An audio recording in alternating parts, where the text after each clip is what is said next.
some side laying exercises. So I'll give you a couple options on how to lay, depending on your level. The important thing is that on your mat, you want to line yourself up at the back of the mat with your hips. You're going to bring your feet forward off the front of the mat, so you're not in a straight line. You want your hips stacked. So if you had a block behind you, one of these yoga blocks, you put it behind you, it should stay upright. That's a great way to know if you're doing it right. And then what you'll do is, starting out, you can just lie down with your head on your arm. If this feels uncomfortable for your neck, put a towel or a pillow right between your ear and your arm. Then you can also go to having your hand behind your head. Don't relax too much, so you're still working here. And then if you want to go to a more advanced position, lift your side using your obliques to keep it up off the floor.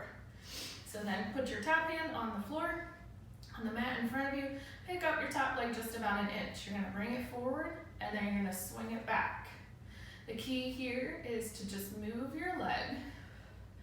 The rest of your body is keeping yourself upright and stable so that you don't lean forward or back. So we're gonna do a couple here. You're gonna inhale as you go forward, exhale as you go back. So really reach your leg forward like you're gonna kick something, and then reach it behind you. And there's gonna be a lot of side leg exercises because they are so important for us to do, since walking is a forward motion like I mentioned. So do as many of these as you can and work up to doing all of them. So then now have your top leg on top of the bottom leg, turn it out, heel in front of your bottom leg, lift the leg and lower it. Inhale, exhale. This one especially, think about a block, that yoga block being behind your hips. You don't want to tip back. This one you'll start to feel it, especially in your butt, in your hamstrings, and your hip, and that's good. And then you're going to make small circles with the leg parallel. And then you're going to reverse the circles. And then you're going to do a bicycle. It's a reverse one first. So go forward, bend, take it back, straighten it. Forward, bend, back, straighten. Still keeping that upper body in line with the mat. So basically from head to hip, your upper body is in a straight line, which is where it tends to get a little tricky. And then go back, bend, bring it around to the front. Back, bend, and around. You can say it with me, that will help you understand the movement. And as you bring your leg around, make sure you flex that hip and you don't change too much position of your back. All right, now have both legs together. Try to pick them up together and then lower them together. Pick them up. Feel your bottom leg push the top leg up off the floor. So your legs will stay together. You'll start to feel your inner thighs working. So then do one more. And then now bend your leg. Put your foot in front of your bottom knee. If you can, grab a hold of that leg. If it's too much for you, don't hold it. Put your hand right here. Then you're gonna lift your bottom leg and lower it. And lift and lower. And now if this is too difficult even to have your foot here or too uncomfortable, then all I want you to do is keep the top leg straight and lower and lift it. Lower and lift. So this will be the easier option, kind of easier, the less advanced option. And then the foot on the floor is the more advanced option.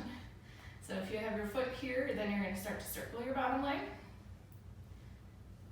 And then just like I said with the first exercise, you can do this with the leg up instead of in front of you. All right, now your hips and your legs should feel really tired and awake and worked. So we're going to switch to the other side. Again, line yourself up at the back of your mat. Bring your feet forward to the front of the mat. Have your hand behind your head. So you can do with your side down. Again, head on your arm. This is the easiest option. So it's a very good starting position. And then work your way up to this one.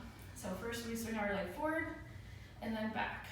So inhale, exhale. You can also put your hand at your hip to make sure that you're flexing and extending your hip. So the work is happening here. And sometimes it's really easy to use your back for this movement. We want our hips to be strong for when we walk, for when we stand, because it is part of our core. It's not just the abdominals, it's from your hips to your shoulders.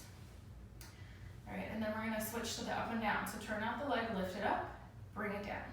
Inhale, exhale. You should feel your bottom leg pushing down to help lift your top leg up. They work together, so the bottom leg is still very much working even though it's on the floor. One more.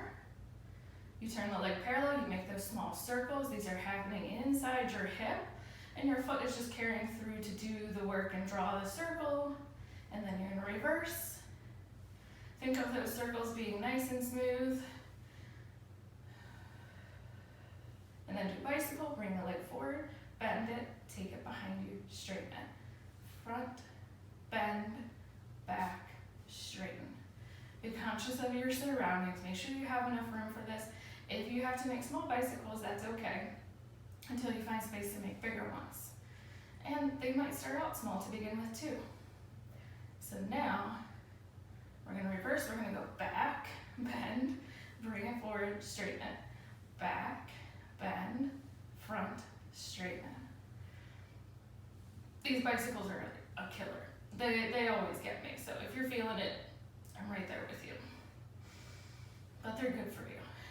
Okay, both legs together, pick them up together, lower them together. So think about your bottom side lengthening, especially this side here that's lifted. That's the one I'm talking about. Now, if you can, put your foot in front of your knee. If not, hold it out above your bottom leg. You're gonna make small circles with the bottom leg.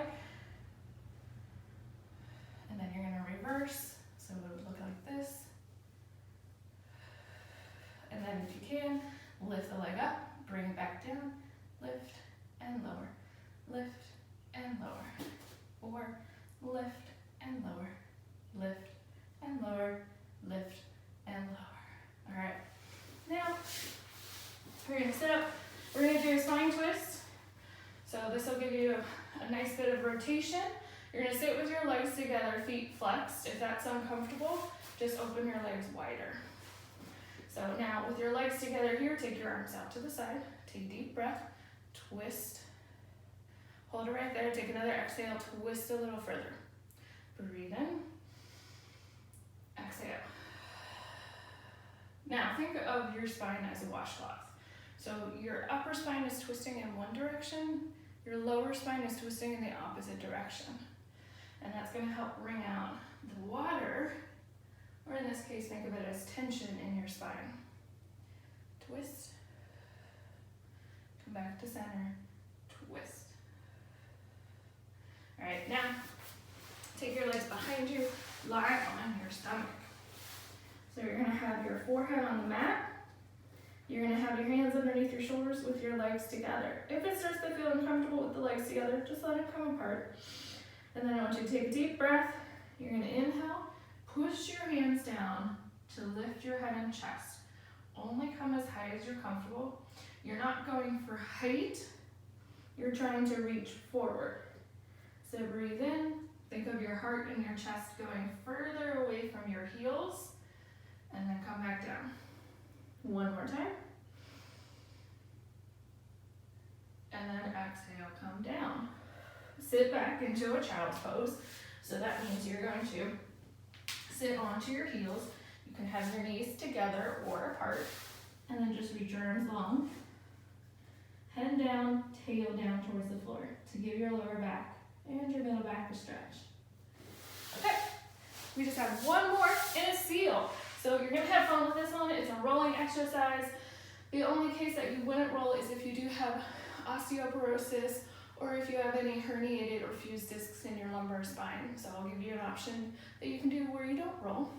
So you're gonna take your hands, if you can, put them underneath your ankles. If that's not comfortable, hold behind your thighs. So you're gonna balance just behind your sit bones. I want you to try to keep your knees close and your feet together. You're gonna open your legs and clap. 1, 2, 3. If you don't roll, you're gonna rock. So you're rocking on your sit bones while watching your feet and keeping your heels close to you. That shouldn't change. So you're gonna clap. 1, 2, 3, rock, and up. Now, if you can roll, we're gonna roll. We're gonna clap 1, 2, 3, roll to your shoulders, and roll back up. Woo! 1, 2, 3, roll, keep your heels close to your butt, and then come back up. And balance. 1, 2, 3, 1, 2, 3. That extra clap is a little bit more advanced. So if you feel like it, go for it. If you don't, don't.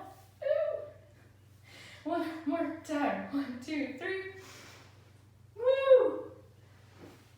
All right, I hope you enjoyed this video. I hope you like the exercises that you can do after walking. If you enjoyed them, please let me know in the comments. I would love to hear from you. Have a great day.